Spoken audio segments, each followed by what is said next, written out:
Magandang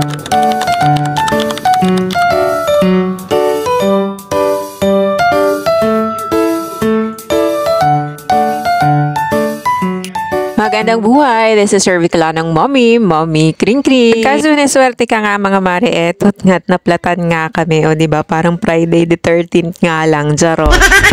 Ang layo nga mga mare ng nilakad namin dyan para lang maghanap ng vulcanizer. Sakit nga dyan ang ulo ko mga mare, pero bearable naman at kayang-kaya pa rin naman maglakad dahil hindi naman ang ulo ang maglalakad mga mare.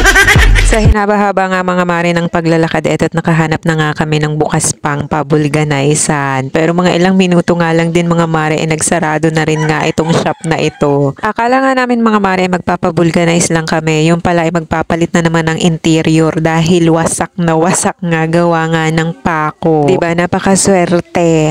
Uy. Mabuti na nga lang mga mare, merong ekstrang pera, kung hindi stress naman ang e-abab na ito.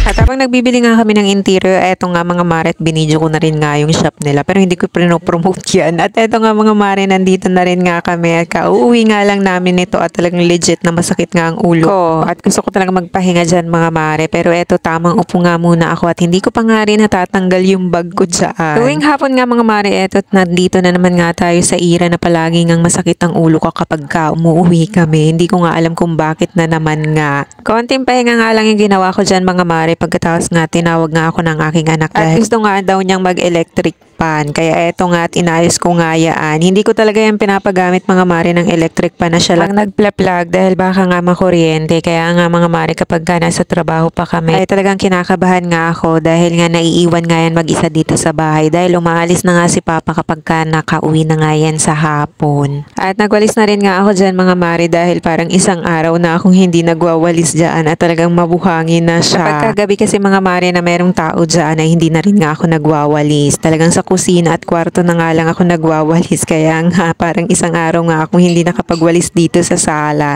At eto nga sobrang kalat na rin nga yung mga mare, pati nga yung kurtina ay hindi na rin nga ayos. Pati nga mga mare dito sa may balkon ay maalikabok nga dahil nga nag-finish nga dito nung nakaraang araw si Papa at talaga naman masemento pa rin nga hanggang ngayon. At tingnan nyo nga sa screen mga mare, parang meron na naman nga tayong pa-snow. Hala uy, hindi yan snow, alikabok yarn.